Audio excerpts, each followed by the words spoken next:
오늘은 어버이 주일입니다. 아마 저도 좀 요즘 부쩍 그런 거를 많이 느껴요. 큰아이가 이제 작년 9월부터 타주에서 시차가 3시간 차이 나는 타주에서 직장 생활을 하다 보니까 늘 아이를 생각을 많이 합니다.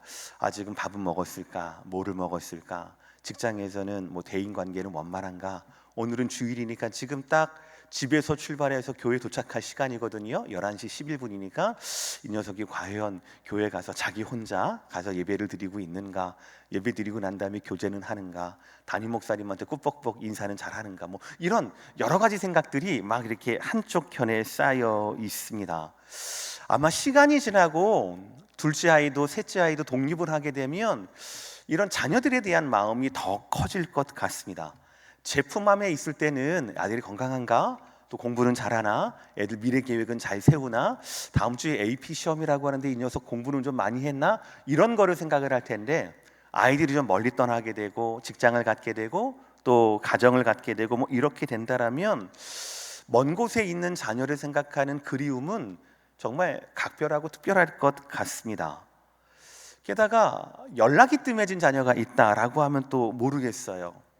또 그중에 혹시 아이의 교회 생활이나 신앙 생활에 대해서 내가 좀 확신이 없는 자녀가 있다라고 하면 그것도 잘 모르겠습니다. 게다가 곁에 있지만 분명하게 신앙 생활 안 하는 자녀가 있다라면 굉장히 길티한 마음을 지울 수가 없을 것만 같습니다. 멀리 떨어져 있는 자녀에 대한 그 애끓는 마음, 애달픈 마음, 이것이 뭔지 우리는 잘 알고 있습니다. 그냥 단지 보고 싶다라는 그리움이 아닙니다. 내 자녀가 하나님 안에서 굳게 서기를 세상이 아무리 우리의 자녀와 자녀의 가정을 흔들어도 우리의 자녀는 흔들리지 않기를 바라는 그런 간절한 마음이겠죠. 간절하다는 뜻이 뭔지 아세요, 여러분들? 정말 간이 저리다라는 뜻입니다. 정말 그런 간절한 마음이 멀리 있는, 보고 싶지만 볼 수 없는 자녀에 대한 부모님들의 마음이겠지요. 그런데 오늘 사실 본문에 사도 바울의 마음이 바로 그런 간절한 마음입니다.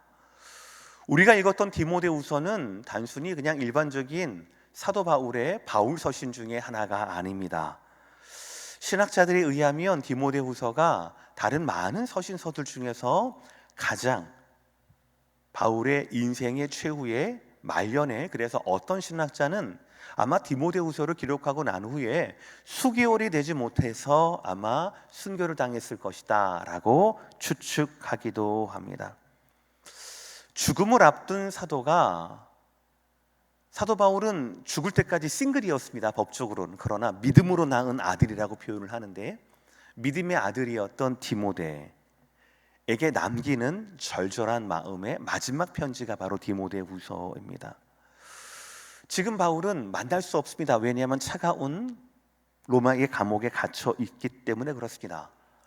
네로의 박해는 점점 심해지고요. 한때 자신과 동역했던 동역자들은 하나둘 떠나고 있습니다.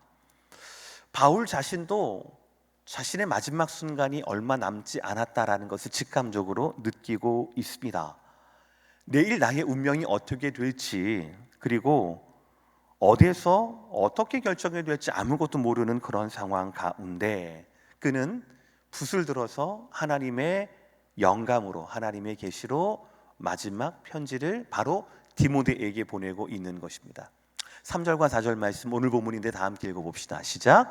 내가 밤낮 간구하는 가운데 쉬지 않고 너를 생각하여 청결한 양심으로 조상적부터 섬겨오는 하나님께 감사하고 내 눈물을 생각하여 너 보기를 원함은 내 기쁨이 가득하게 하려 함이니.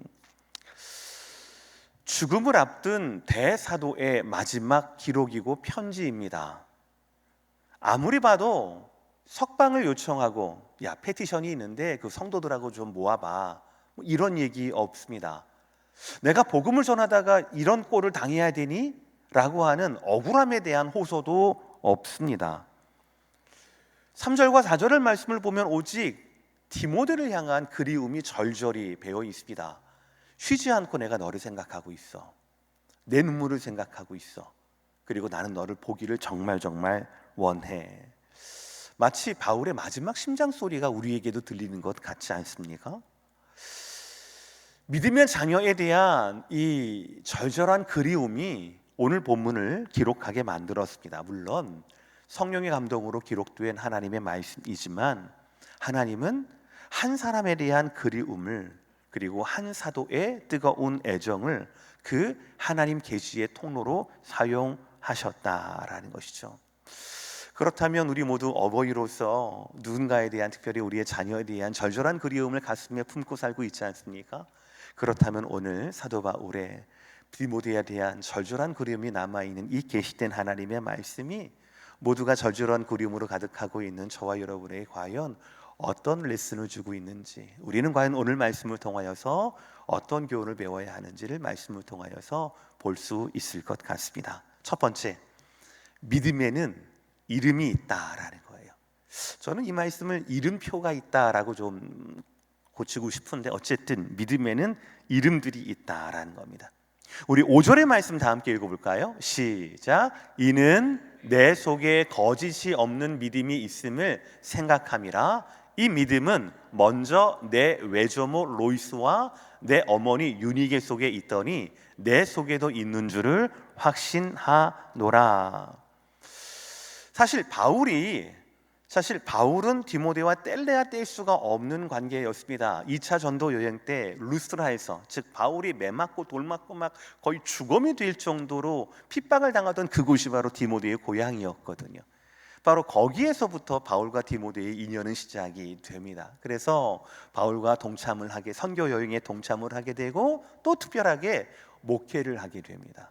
예배소 교회처럼 후임 목회자가 된다라는 거죠. 그러니 인생의 마지막에 만약에 바울이 디모데에게 글을 남겼다라고 할 때 목회적인 상황이나 아니면 야, 너 좀 더 기도해라, 좀 더 성경을 연구해라, 저를 보니까는 너 저번에 보니까는 구약에 뭐 어디를 잘 모르는 것 같던데 좀 누구한테 가서 좀 배워라, 뭐 이런 얘기가 있을 텐데 그런 것들을 말하지 않습니다. 절절한 그리움으로 말미암아 디모데의 이름을 부르면서 가장 먼저 바울의 뇌리 속에 박혀 있던 것은 바로 뭐냐면 우리에게는 굉장히 낯선 두 여인의 이름이었습니다. 그 이름이 무엇이었습니까? 외조모 로이스와 어머니 유니게. 로이스와 유니게입니다. 이 로이스와 유니게라고 하는 이름은 여기서만 등장을 합니다. 성경 어디에서도 그렇게 크게 조명을 받지 못합니다. 이분들이 남긴 편지도 없고요, 뭐 설교 그런 것도 없습니다. 세상이, 다른 사람들이, 다른 기록들이 이 두 분의 이름을 기억하는지는 잘 모르겠습니다. 그런데 절절한 그리움으로 디모데를 그리워했던 바울이 디모데의 믿음을 이야기할 때 가장 먼저 그 시작인 뿌리였던 외할머니와 어머니의 이름을 언급했다라는 거죠. 그런데 그냥 내가 아는데 좀 건강하시니 이 말이 아니잖아요. 어머니 속에 있었던 그 믿음, 독특한 외할머니 속에 있었던, 그리고 또 어머니 속에 있던 그 믿음이 지금 너에게도 있다는 것을 확인시켜주고 있습니다. 그것이 무엇입니까? 첫 번째 문장에 있는 내 속에 거짓이 없는 믿음이다라는 것. 디모데, 내가 너를 보니까 내 속에는 거짓이 없는 믿음이 있구나. 그런데 그 거짓이 없는 믿음은 너만의 것이 아니라 사실은 거기에 이름표가 있는 것도 아니, 원산지가 있는 믿음이라는 것도 아니, 그 원산지는 외할머니에서부터, 그리고 어머니에게서, 그리고 지금은 너에게 전해진 것이란다라는 것을 확인해 주고 있는 겁니다. 거짓 없는 이라는 헬라어가 참 재미있어요. 저게 바로 뭐냐면 위선이 없는, 가면을 쓰지 않은. 여러분들 우리 외국 영화 같은 거 보면은 무슨 가장무도회 뭐 이런 것도 있고요, 그리고 사람들이 연극을 할 때 가면 같은 거를 쓰고 막 하지 않습니까? 우리 한국에도 옛날에 뭐 탈 같은 거 쓰고 막 탈춤을 추고 막 그렇지 않았습니까? 그런데 그 가면이 없는, 그것이 바로 거짓 없는이라는 뜻입니다. 그러니까 쉽게 표현하자면 주일에만 나는 성도야, 주일에만 나는 그리스도인이야, 주일에만 나는 목사야 라고 하면서 주일날 마치 얼굴을 갈아 끼듯이 그러는 믿음이 아니다 라는 것이에요. 살면서 드러났던 외할머니부터 어머니부터 그리고 지금 젊은 목회자인 디모데까지 그 거짓 없는 믿음이 흘러왔다라는 것이죠. 특히 저기에서 좀 재밌는 것이 뭐냐면 있더니, 그러니까 내 외조모 로이스와 내 어머니 유니게 속에 있더니 내 속에도 있는 줄. 한글 번역으로는 저게 좀 이렇게 가려져서 우리가 눈에 띄지 않는데 원어를 보면 저 있다라고 하는 게 바로 뭐냐면 거한다라는 겁니다. 집을 짓고 산다라고 하는 뜻이래요, 이게. 그러니까 외할머니와 어머니의 믿음은 그저 우리의 마음 가운데, 우리의 삶 가운데 한쪽 구석에 있어서 그냥 보면은 안심이 되는 믿음이 아니었다라는 겁니다. 그 믿음으로 살았던 외할머니와 어머니의 삶은 불안할 때 꺼내보고 안심하고 한숨 돌리는 통장 잔고 같은 그런 믿음이 아니었다라는 겁니다. 그들의 믿음이, 그들의 삶 전체가 집을 짓고 살고 있었다라는 거죠. 무슨 말입니까? 가면이 없는, 위선이 없는 믿음이었다라는 겁니다. 무슨 말입니까? 밥을 먹을 때도, 잠자리에 들 때도, 길을 걸을 때에도 그 믿음이 그들의 삶 전체를, 그들의 일상을 형성하고 있었다라는 겁니다. 그러면 혹시 외할머니와 어머니와 디모데처럼 이렇게 거짓 없는 이런 귀한 믿음이 흘러날아왔으니까 혹시 이분들이 정말 믿음을 지키기에 아주 기가 막힌 그런 환경에 있지 않았을까요? 제가 요즘에 제일 부러워하는 목사님들이 계셔요. 바로 누구냐면 아버님이 목사님인 분들이에요. 아버님이 목사님인 분들은요 정말 좀 달라요. 뭔가가 다릅니다. 하여튼 설명할 수는 없거든요. 근데 뭔가가 달라요. 그게 참 부럽습니다. 더 부러운 분들이 계십니다. 바로 순교자의 자녀인 분들, 선교사의 자녀인 분들. 그분들 참 부럽습니다. 뭔가가 있거든요. 참 귀하다라고 생각을 합니다. 그래서 우리는 이렇게 생각합니다. 저분의 저 분위기를 보니까 저분은 아마 4대째, 아마 5대째 믿는 집안일 거야. 아마 저분 아버님 혹시 목사님 아닐까? 혹시 장로님 아닐까? 목사님 가정에서 장로님 가정에서 저렇게 되지 않을까라고 우리는 흔히 생각할 수가 있을 것 같아요. 그런데 여러분, 디모데의 가정과 디모데의 삶의 상황이 과연 그랬을까요? 그렇지 않습니다. 아까 조금 전 언급했듯이 디모데의 고향은 루스라라고 하는 겁니다. 지금의 투르키에 있는 지역이에요. 정확히 헬라 문화권에 있던 곳입니다. 디모데의 아버지는 이름이 남아있지 않지만 헬라인이었습니다. 어머니가 유대계인 거예요. 그러니까 어떻게 보자라면 정확히 이민자인 우리의 삶과 똑같은 겁니다. 그 가정이 그런 거예요. 아마도 아버님이 언급은 없지만 나중에 디모데가 나중에 사역을 하면서 도중에 할례를 받게 되거든요. 성이 되고 난 다음에. 그러니까 어릴 때부터 헬라인이었지만 유대교를 리스펙트 한다든가 헬라인이었지만 어머니의 어떤 신앙 교육을 서포트한다든가 그러진 않았을 거라고 생각해요. 만약에 그랬다라면 디도처럼 어릴 때부터 할례를 받았겠죠. 그러나 디모데의 경우는 그렇지 않습니다. 아마도 이런 상황들을 예상해 보건대 디모데는 아마 굉장히 좀 힘든, 신앙적으로 서포트를 받지 못하는 그냥 거짓이 없는 순전한 믿음을 외할머니와 어머니에게 받은 사람이었을 겁니다. 정체성은 모호했습니다. 그리고 믿음이 성장할수록 아마 갈등은 더 깊어졌을 겁니다. 그러니까 우리가 그냥 생각하는 저 고운 믿음, 비닐하우스 같은 믿음, 온실과도 같은 믿음, 믿음의 4대째, 5대째 목회자 가정인가라고 생각하는 그런 가정하고는 거리가 멀었을 거다라는 것이지요. 하나님의 이 척박한 토양 위에 거짓이 없었던, 그리고 믿음으로 집을 짓고 살았던 외할머니 그리고 어머니의 믿음을 이어서 지금 젊은 목회자 디모데의 믿음을 빚어가셨다라는 거죠. 여러분, 지금 이 말씀을 우리에게 적용해 볼 수 있습니다. 여러분을 처음 그리스도께로 인도한 분이 누구입니까? 아마 많은 분들은 저는 모태신앙인데요, 저는 어머니 태중에 있을 때부터 저는 교회 다니기 시작했습니다. 예, 맞습니다. 복된 일입니다. 축하드립니다. 저 또한 그렇거든요. 그런데 그것 말고도 내가 피지컬리 교회 다니는 것은 어머니와 아버지 때문에 그럴 수도 있었죠. 그것만 있습니까? 그 이름표들만 있습니까? 아니잖아요. 우리의 신앙이 교회뿐 아니라 일상에서도 내 삶의 장식품으로서의 신앙이 아니라 내 삶 자체가 신앙이었던 것을 언제 깨달으셨습니까? 분명히 돌에 맞아 죽게 되었고 분명히 핍박의 대상이었음에도 불구하고 내가 목숨을 걸고 내 저 사람을 따라야겠다라고 하는 여러분 삶에 사도 바울을 만났던, 디모데가 사도 바울을 만나고 디모데가 사도 바울을 따랐던 그 순간처럼 여러분이 하나님의 음성과 하나님의 컬링, 하나님의 소명 가운데 여러분을 드리는 그 기점, 그 컨택 포인트가 있지 않습니까? 누군가를 통하여서, 누군가의 설교를 통하여서, 누군가의 인격을 통하여서, 아니면 저처럼 누군가의 책을 통하여서 그런 분들을 분명히 만났을 겁니다. 여러분, 우리 중 어느 누구도 온전히 나 혼자서 그리스도께 나온 사람은 없습니다. 누군가의 기도가, 누군가의 눈물이, 누군가의 삶이 먼저 있었습니다.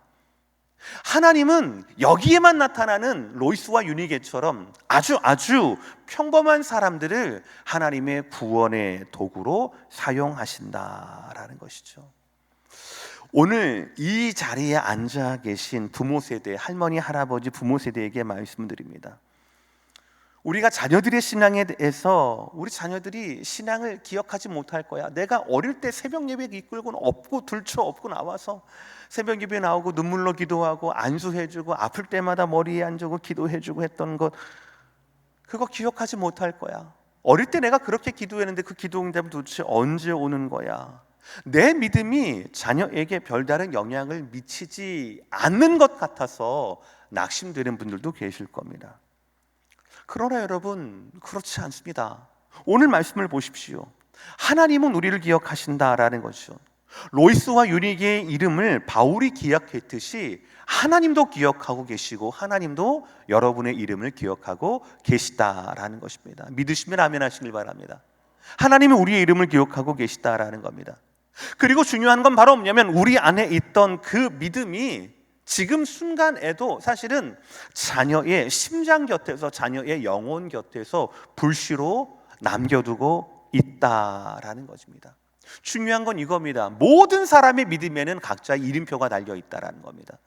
외조모, 외할머니와 어머니야, 사도 바울과 이런 이름들이 있다라는 거예요. 인생의 굴곡마다 나에게 영적으로 도움을 줬던 사람이 있다라는 겁니다. 나를 위해 기도한 사람의 이름이 있다라는 겁니다. 나에게 성경을 가르쳤던, 이름은 잘 알지 못했던, 그러나 성경 공부에 빨려 들어갔던 그 어릴 적에 나를 가르쳤던, 섬겨줬던 그 집사님이, 장로님이, 권사님이 계신다라는 거예요.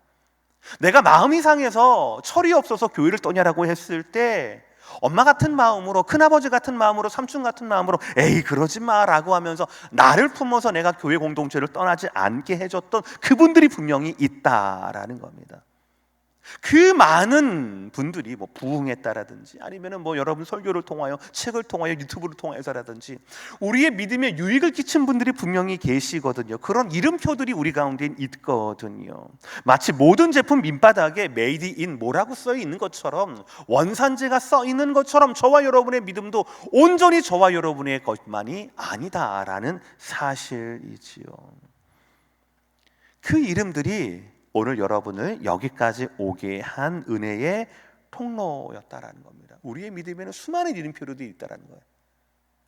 바꿔 말해도 됩니다, 여러분들. 바꿔 말해도 됩니다. 여러분의 자녀를 비롯한 누군가에게도, 그 누군가의 믿음에도 이름표들이 있을 건데 그 이름표에 혹시 우리의 이름도 기록되어 있을 거다라는 겁니다. 나는 아무것도 모르고 그냥 하라고 해서 주일학교 교사를 했는데 나의 섬김이 누군가에게는 예수께로 컨택 포인트가 될 수 있는, 나는 교회에서 가르치지는 못하고 그냥 이렇게 식당에서 청소하고 그리고 또 이렇게 하고 뭐하고 요거밖에, 나는 몸으로 쓰는 것밖에 못했는데, 그러나 그것으로 말미암아 누군가는 그리스도의 헌신과 그리스도의 제자들의 발 닦으신, 허리에 수건을 동이신 그 이미지가 떠올리게 되는 그런 순간도 있거든요. 그 사람은 내 이름을 기억하지 못한다 하더라도 오늘 바울이 외할머니와 어머니의 이름을 기억했듯이 하나님은 분명히 그러한 이름들을 기억하신다라는 사실입니다. 사랑하는 성도 여러분, 첫 번째로 감사하길 바랍니다. 우리 가운데, 내 신앙의 여정 가운데 이렇게 많은 돕는 사람들을, 이렇게만은 나를 챙겨주고 나를 품어주고 나를 위해 기도해준 사람들이 이런 이름표들이 있었다라는 거에 감사하기를 주의 이름으로 축복합니다. 두 번째, 기뻐하십시오. 나의 이 믿음도, 나의 이 연약함도, 나의 이 무명스러움도 누군가의 믿음의 여정 가운데 기록될 수 있었구나. 하나님이 기억하시는 기록이 될 수 있겠구나. 이것에 소망을 두고 기뻐하시는 저와 여러분 되시기를 주의 이름으로 축복합니다. 오늘 바울은 이러한 믿음을 받은 디모데에게 한 가지를 요청을 합니다. 그것이 무엇입니까? 다 함께 읽어봅시다. 시작. 받은 불꽃은 당신의 것이 되어야 한다라는 겁니다. 이게 사실 오늘 말씀의 중요한 요지입니다. 6절 말씀 다 함께 읽어볼까요? 6절의 말씀 시작. 그러므로 내가 나의 안수함으로 내 속에 있는 하나님의 은사를 다시 부릴 듯 하게 하기 위하여 너로 생각하게 하노니. 오늘 설교의 제목이 뭡니까, 여러분? 한번 주보를 보시겠어요? 오늘 설교의 제목 한번 읽어볼까요? 시작. 다시 불붙게 하라. 그 말씀이 오늘 6절의 말씀에서 딱 왔어요. 다시 불일 듯 하기 위하여. 좀 어려워서 다시 불붙게 하라. 다시 불붙게 하라라고 하는 건 뭐냐면 다른 곳에 다시 불을 피워라 라는 게 아닙니다. 꺼져가는 불씨를 다시 태워라 라는 겁니다. 여러분, 우리 캠프파이어 같은 거 보면은요, 나무를 더 이상 넣지 않으면 어떻게 됩니까? 나무가 활활 타다가 재가 쌓이면서 점점 꺼져가는 것처럼 보이지 않습니까? 그때 그 재를 걷어내고 다시 바람을 불어라 라는 겁니다. 다시 살려내라 라는 겁니다. 그런데 다시 불붙게 해라 라고 하는 이 명령에는 전제가 있습니다. 그 전제가 뭘까요? 지금 불꽃이 약해지고 있다라는 전제입니다. 막 활활 타고 있는데 다시 불붙게 하라 이런 말은 안 어울리잖아요. 지금 약해지고 있다, 꺼져가고 있다, 그 전제가 있는 거예요. 그러면 지금 디모데의 불꽃이 왜 약해졌을까? 그 다음 구절을 보면 힌트를 알 수 있습니다. 제가 읽어요. 하나님이 우리에게 주신 것은 두려워하는 마음이 아니요 라고 되어 있습니다. 디모데에 대한 절절한 그리움이 묻어 있었던 사도 바울입니다. 디모데에게 믿음을 가르치고 사역을 이양했던 사도 바울입니다. 믿음의 아들로서 디모데의 처음부터 끝까지 영적인 모든 것들을 알고 있는 사도 바울입니다.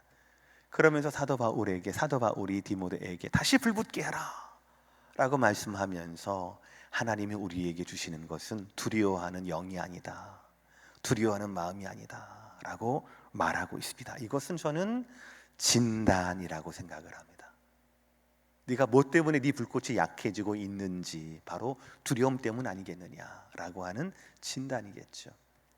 이 진단의 원인은 확실합니다. 네로가 박해하고 있거든요. 동료들이 이탈하고 있거든요. 홀로 감당해야 할 목회의 짐이 어마어마하거든요. 솔직히 말씀드리면 위대한 스승이었던 사도 바울도 지금 옥에 갇힌 것이 바로 이 복음을 전하는 것, 이 사명 때문에 그런 것 아니겠습니까? 사도 바울도 어찌 될지 모르는 버거워했던 그 사명을 지금 홀로 남은 디모데가 혼자 져야 하는 겁니다. 그러니 젊은 사역자는 이 모든 상황 가운데, 이 모든 부담 가운데 움츠러들고 있는 겁니다. 뒤로 물러서고 있는 겁니다. 그 불꽃이 점점 재로 덮어가고 있다라는 것이죠. 여러분, 이 디모데의 이야기는 우리의 이야기하고 다르지 않습니다. 전혀 다르지 않습니다. 우리 어르신 여러분들, 어느 순간 불꽃이 약해진 순간이 있을 겁니다. 처음 예수 만났을 때 그 뜨거움, 피곤했지만 불구하고 새벽 예배를 달려가지 않았던 그 시절이 있었을 겁니다. 눈물로 말씀을 읽었고 그 말씀을 감격으로 나눴던 그 순간들을 어느 순간부터 흐릿해졌습니다. 무엇 때문에요? 이민 생활의 고단함 때문에요. 우리 자녀 문제의 그 무게가요, 나이를 들어가면서 찾아오는 외로움과 그리고 익숙함이 나를 기도하지 않아도 되는 목사로, 기도하지 않아도 되는 장로로, 권사로 만들고 있지는 않습니까?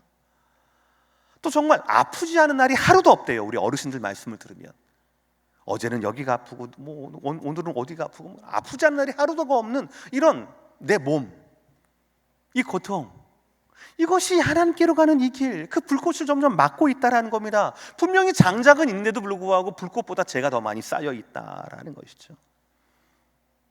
이해합니다. 자녀는 어떻습니까? 젊고 튼튼한 자녀는 괜찮습니까? 능력 있는 자녀는 이런 불꽃이 아직도 타고 있습니까? 한번 자녀 이야기를 들어보시겠습니까? 어릴 때는 자연스럽게 교회에 나와요. 왜요? 부모님이 나오니까요.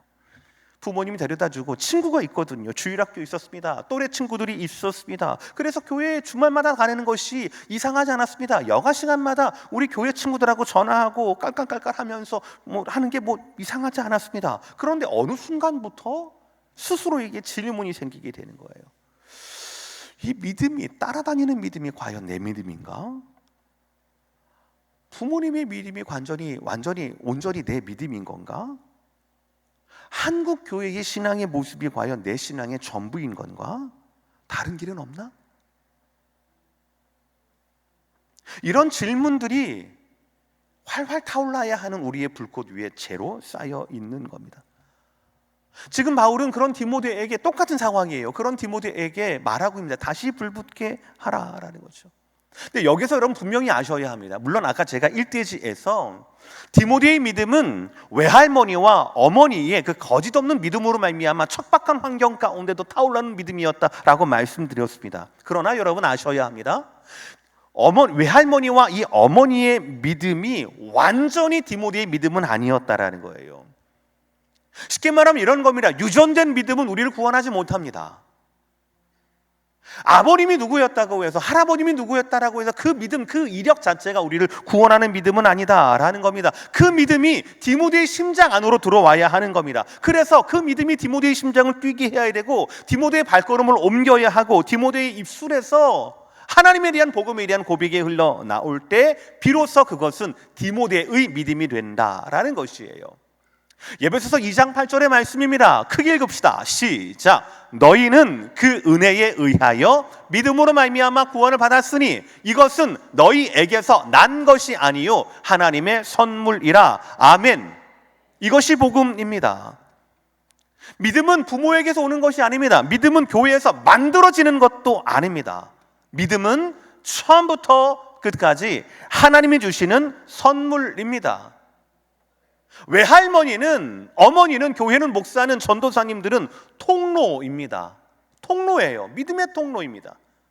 믿음의 주인은 누구라고요? 온전히 하나님이시다라는 겁니다. 여러분, 이 선언이 왜 중요합니까? 이것은 자녀를 위해서 기도를 포기할 수 없는 이 부모의 이 절절한 마음에 너무나 큰 위로가 되기 때문에 그렇습니다. 우리는 최선을 다해서 우리의 자녀들에게 복음을 가르쳐야 합니다. 믿음의 본을 보일 수가 있습니다. 간절히 자녀를 위해서 기도할 수 있습니다. 그러나 우리가 자녀를 구원할 수는 없다라는 것이죠. 우리가 자녀를 구원할 수는 없다라는 거죠. 누구만 할 수 있습니까? 오직 하나님만 하실 수 있습니다. 자녀를 구원해야 한다라고 하는 그 짐은 처음부터 우리 어깨에 놓인 것이 아닙니다. 죄인을 구원하시는 분은 오직 누구이십니까? 그리스도 예수 한 분이시다라는 것이죠. 여러분, 그러므로 낙심하지 마십시오. 지금 여러분의 자녀가 어떤 모양으로, 어떤 상태로, 어떤 곳에 있든지 간에 낙심하지 마십시오. 계속 기도하십시오. 계속 가르치십시오. 계속 자녀가 아닌 자녀의 하나님, 자녀에게 위대한 섭리와 계획을 가지고 계시는 그 하나님을 신뢰하시기를 주의 이름으로 축복합니다. 너무나 귀한 통로이지만 통로가 전부가 될 수는 없다라는 것이죠.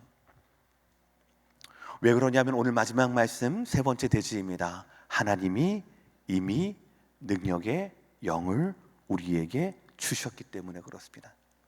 하나님은 이미 능력의 영을 디모데에게 주셨기 때문에 그래요. 바울은 디모데에게 진단도 했지만 처방도 합니다. 7절의 말씀 우리 다 함께 읽어볼까요? 시작. 하나님이 우리에게 주신 것은 두려워하는 마음이 아니요 오직 능력과 사랑과 절제하는 마음이니. 저기서 마음으로 해석된 저 단어는 푸뉴마라고 해서 성령으로 해석된 단어와 똑같습니다. 이 말씀은 단순히 그래도 위축되지 말고 힘내, 격려의 말이 아닙니다. 굉장히 중요한 신학적인 선언입니다. 바울이 여기서 말하는 믿음, 마음이라고 하는 것은 하나님이 우리에게 주시는 성령을 말하는 겁니다. 지금 바울은 7절에서 두려워하는 마음, 즉 두려워하는 영과 능력과 사랑과 절제하는 영 두 가지를 대비시킵니다. 그리고 선언합니다. 하나님이 우리에게 주시는 영은 두려워하는 영이 아니라 능력과 사랑과 절제의 영이다라는 거예요. 오해하지 마세요. 그러나 이것은 흔히 말하는 두려워하지 말고 더 긍정적이 되라, 더 용감해져라 라는 식의 심리적인 처방이 아닙니다. 이게 아닙니다. 신학적인 선언이라고 제가 말씀을 드렸잖아요. 주신 것은 이에요. 이미 주셨다라는 겁니다. 이것은 하나님은 이미 당신 안에 성령을 주셨다라는 거예요. 세 가지입니다. 능력이에요. 첫째, 이거는 바로 뭐냐면 두려움을 이기는 하나님의 힘입니다. 내 안에서 두려움이 있지만 열심히 해야지 짜내는 의지가 아니에요. 성령이 주시는 힘입니다. 두 번째, 사랑입니다. 두려움은 사람을 어떻게 만듭니까? 여러분들, 움츠러들게 만들어요. 저 사람이 나를 좋아할까? 사람을 피하게 만듭니다. 교회를 가지 않게 만듭니다. 그런데 사랑은 어떻게 합니까? 방향을 바꿔요. 밖으로. 내가 평가받지 못한다 하더라도, 내가 환영받지 못한다 하더라도 사랑이 충만하면 거절에도 불구하고, 거듭된 거부에도 불구하고 그 사람 향해 나아갈 수가 있다라는 거예요. 그러니까 자신을 지키려는 두려움의 정반대에 있는 것이 자기를 아까워하지 않는 사랑이라는 거죠. 그러니 사랑은 성령 하나님이 주시는 우리의 방향이라고 말씀드릴 수가 있어요. 능력은 성령의 힘, 사랑은 성령의 방향이라는 거죠.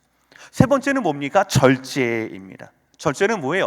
어떤 상황 가운데에서도 흔들리지 않고 중심을 잡는 것이죠. 혼란이 있을 수 있어요. 젊은 목회자이니까. 핍박이 있을 수 있지 않습니까? 그럼에도 불구하고 마음을 다스리고 바른 판단을 유지하게 하는 것, 절제. 이것은 성령이 주시는 선물이라는 것이죠. 성령께서, 하나님께서 우리에게 주시는 마음은 두려워하는 마음이 아니라, 그거는 세상이 우리에게 주는 겁니다. 상황이 우리에게 주는 겁니다. 네로의 군병들이 우리에게 주는 것이지요. 그러나 하나님은 우리에게 주실 것이 아니라 하나님이 우리에게 이미 주신 마음은 뭡니까? 힘인 능력입니다. 방향인 사랑입니다. 선물인 절제라는 것이죠. 여러분, 불꽃을 다시 살리는 게 만약에 나의 의지나 나의 노력이나 나의 능력에 달려 있다면 우리는 다 지쳐 쓰러질 겁니다. 시간 문제예요. 다 번아웃되고 말 겁니다. 그러나 바울은 오늘 말씀을 통하여 7절에 분명하게 선언하고 있습니다. 하나님은 이미 너에게 능력의 영을 주셨어. 하나님은 이미 너에게 성령의 영을 주셨어 라고 말하고 있다라는 것이죠. 사랑하는 성도 여러분, 혹시 오늘 이 자리에 이런 마음이 드는 분이 계신 겁니까? 어버이 주일이긴 하지만 나는 최선을 다했지만 내 자녀의 믿음이 아직도 걱정돼요, 목사님. 근데 여러분, 그 마음을 하나님이 아신다라는 것에 위로를 받으시길 바랍니다. 그리고 거기에서 출발하시길 바랍니다. 저는 오늘 본문을 통해서 말씀드리고 싶습니다. 외할머니 로이스의 기도가 바로바로 응답이 됐겠습니까? 어머니 유니게의 눈물이 금방 닦였겠습니까? 그 기도가 응답되는데, 그 눈물이 그치는 데에 수십 년의 세월이 걸리지 않았겠습니까? 없어질 것 같은, 잊혀질 것 같은 그 기도와 눈물이 잊혀졌습니까? 없어졌습니까? 아닙니다. 하나님 안에서 기억되고 하나님 안에서 쌓이고 있었다라는 것이죠. 그래서 마침내 디모데라고 하는 그런 내 거짓 없는 믿음의 열매가 맺히지 않습니까? 지금 우리의 눈물과 우리의 기도, 우리의 염려, 우리의 믿음, 우리의 소망도 그렇게 쌓이고 있다라는 거죠. 그 기도가 아직 끝나지 않았다면 말이죠. 또 이 자리에 계신 우리 젊은 자녀 세대를 위해서도 말씀을 드립니다. 여러분을 위해서 기도한 분들이 계십니다. 여러분의 이름을 새벽마다 부른 분들이 계십니다. 그 기도가 우리를 오늘 이 자리까지 있게 했다라는 거죠. 그 이름표들을 기억해 내십시오. 그리고 감사하시기를 바랍니다. 그리고 언젠가 자녀인 여러분들도 누군가의 유니게와 누군가의 로이스가 될 것을 소원하시기를 바랍니다. 여러분, 믿음은 결코 혼자서 시작하지 않습니다. 누군가의 기도 위에 자랄 수밖에 없습니다. 그러니 그 믿음은 결코 혼자 끝나지 않습니다. 그 믿음은 다른 사람에게로 흘러간다라는 것이죠. 오늘 어버이 주일입니다. 우리가 받은 이 불꽃이, 이 성령이, 이 뜨거움이 우리 안에서 다시 불타오르기를 주의 이름으로 축복합니다. 그리고 이 불꽃이 우리 곁에 누군가에게, 우리의 자녀에게, 우리의 다음 세대에게 조용히 그러나 끊임없이 다시 불붙게 될 수 있기를 주의 이름으로 축복합니다.